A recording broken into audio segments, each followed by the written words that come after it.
Every History Channel shows you the same thing. Long tables collapsing under roasted animals, rivers of wine, noblemen tearing meat from bones while jesters perform in the background.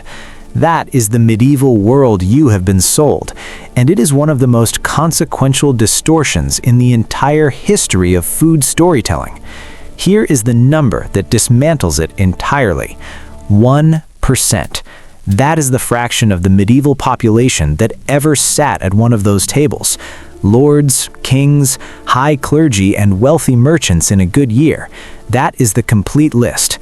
The other 99%, the farmers, the laborers, the craftsmen, the mothers, the children who built and sustained every structure you associate with the medieval world, never once saw a feast table in their lives. Not once. And yet, every documentary, every museum installation, every period drama seats you inside that 1% and allows you to conclude that was the representative experience of an era. It was not. What the other 99% ate was not dramatic. It was not cinematic. It will never anchor a prestige television production. But it sustained the majority of human beings across England, France, and Northern Europe for over 600 years. It built the cathedrals. It brought in the harvests through killing seasons. It kept entire populations alive through winters that would collapse a modern city's infrastructure inside 48 hours. The literary record never preserved this, because the people who produced manuscripts ate at the feast tables. But the physical record did.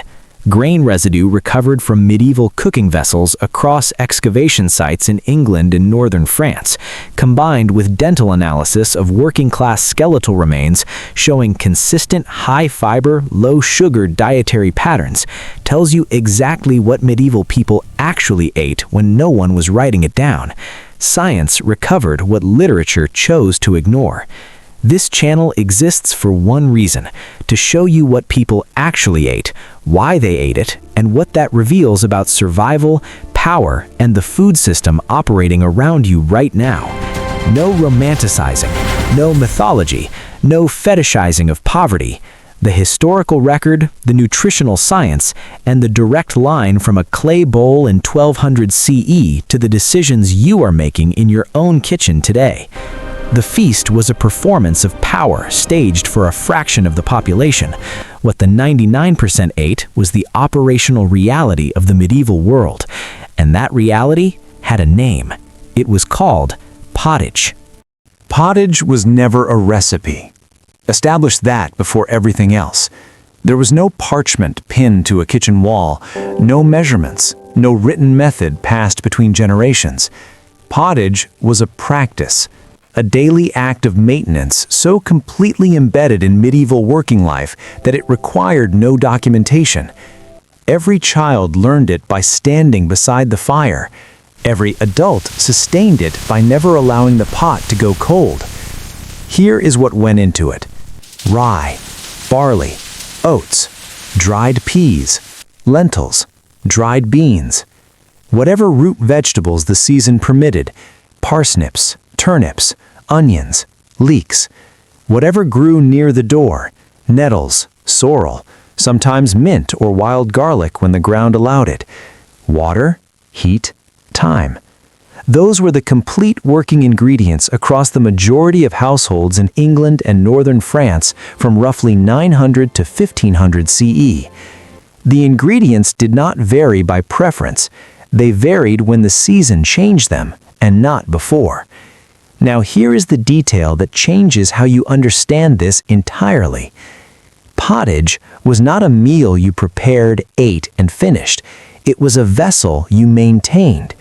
The same pot sat over the same fire, reboiled each morning, replenished when something was available to add, and eaten from twice daily, before dawn labor and after it, for an entire lifetime. Food historians and archaeologists call this the perpetual pot. That is not a poetic description. It is the precise operational logic by which the medieval working poor managed nutrition and fuel consumption simultaneously. You did not waste heat on a cold start every morning.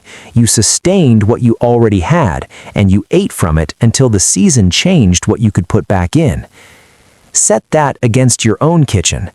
In any given week, you are navigating dozens of meal configurations across multiple cuisines, preparation methods, and dietary frameworks. You have been conditioned to experience that range as the normal baseline of eating. The medieval laborer maintaining a perpetual pot had no equivalent expectation and no frame of reference for variety as a standard. The pot was not deprivation, it was sufficiency, the precise mechanism standing between a family and starvation, and it performed that function with a nutritional consistency that contemporary dietary science now recognizes as structurally effective. Barley and rye are complex carbohydrates with high fiber content and a low glycemic index. Dried peas and pulses carry dense plant protein with an amino acid profile that directly complements the grains they were cooked alongside, a pairing food scientists now classify as a nutritionally complete protein source requiring no animal input whatsoever. Seasonal vegetables rotated micronutrient contribution naturally in alignment with the agricultural calendar. Fat content was low. Glycemic load across both daily meals was moderate and stable. Present this nutritional profile to a contemporary sports nutritionist without historical context, and the majority will identify it as a well-constructed endurance diet optimized for sustained physical output across long working days. This is what poor people ate in the Middle Ages. Not because anyone designed it for performance, because survival, repeated daily across 6 centuries, produced a dietary architecture that held. The 99% were not eating poorly, they were eating with a consistency that supported brutal agricultural labor across a full year. That is not poverty reframed as virtue. That is the nutritional record directly contradicting the story the feast myth requires you to believe. The feast myth functions by installing the food of the wealthiest 1% as the defining image of an entire civilization. It is not the defining image, it is a performance. Accepting it unchallenged means your baseline understanding of what human beings ate across 6 centuries of Western history is built entirely on the eating habits of the fraction of the population that controlled the documentation of everything else. Pottage was the actual baseline. 600 years, 2 meals daily, the same pot, the same fire, the same rye, barley, and pulses, and whatever the season added. That is not a footnote to the medieval story. Here is what the wellness industry needs you never to connect. Walk into any health-forward restaurant in a major city right now and read the menu.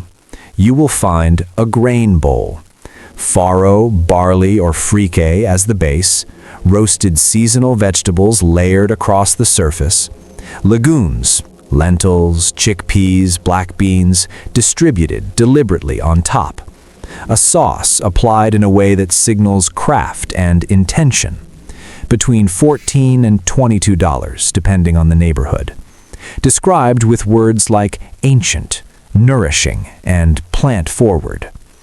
You are looking at pottage.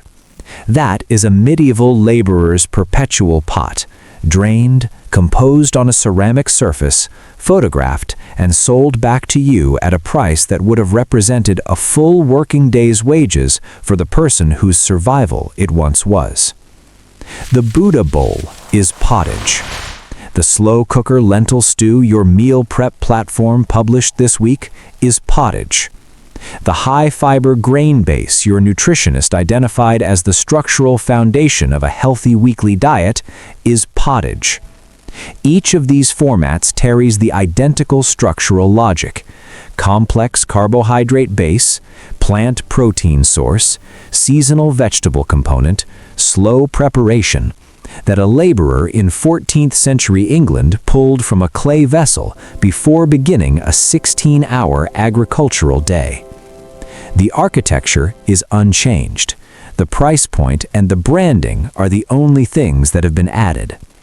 The food did not change. The narrative wrapped around it did. In 1300, that bowl identified you as poor. Right now, that bowl identifies you as nutritionally conscious. The grain is the same grain. The marketing budget is new. This is the connection the food industry will not make for you. The dietary pattern the medieval working poor were pushed into by economic necessity, high fiber, plant-centered, slow digesting, low in processed fat, anchored in grains and pulses, is the dietary pattern contemporary nutritional research consistently identifies as protective against the defining chronic diseases of modern life. Type 2 diabetes, cardiovascular disease, metabolic syndrome, obesity. These are not abstract diseases of prosperity. They emerged at population scale when the pottage diet was systematically replaced by refined grain, processed sugar, and industrial meat. A replacement that took approximately 2 centuries and generated the most profitable food supply chain in human history. The medieval peasant did not eat pottage because they understood macronutrient ratios. They ate it because it was the form survival took inside their economic reality. But that survival, repeated daily across 6 centuries, produced a dietary framework that the modern food system spent 200 years dismantling and is now reconstructing piece by piece, renaming each element and presenting the reassembled version as nutritional innovation. Right now, go to the comments and answer this. Did you know any of this before today? Did you know that the dietary pattern your nutritionist, your meal prep platform, and your local grain bowl restaurant are positioning as progressive has a 600-year operational history in the bowls of people the historical record chose not to document? Leave your answer below. Because the distance between what people understand about food history and what the food industry requires them not to understand is exactly the space this channel exists to occupy. The romanticization of the medieval feast is not an accident of storytelling, it is a structural outcome. When you center an entire era on the consumption spectacle of its wealthiest fraction, you render the food of everyone else invisible. And invisible food cannot be reclaimed. It cannot challenge anything. It cannot expose the fact that the most nutritionally consistent diet in pre-industrial Western Europe did not belong to kings. It belonged to the population kings depended on entirely to keep their world operational. Pottage fed the hands that constructed everything the feast celebrated. You now know something the majority of food-literate people have never been positioned to find. You know that the dominant daily food of medieval Europe was not the spectacle on the long table. It was a grain and pulse stew maintained in a perpetual pot, consumed twice daily, built from rye, barley, dried peas, and whatever the agricultural season made available. You know it was not a recipe, it was a generational practice sustained without documentation because documentation was never produced for the people who depended on it. You know its nutritional profile maps directly onto what contemporary dietary science identifies as a protective, metabolically stable pattern of eating. And you know it has been extracted from its historical context, rebranded under premium language, and sold back at a markup that removes every trace of where it originated and whose survival it sustained for 600 years. Thank you for staying till the end of this video. If it interests you, support this channel by liking this video and sending it to someone you know who might find it interesting.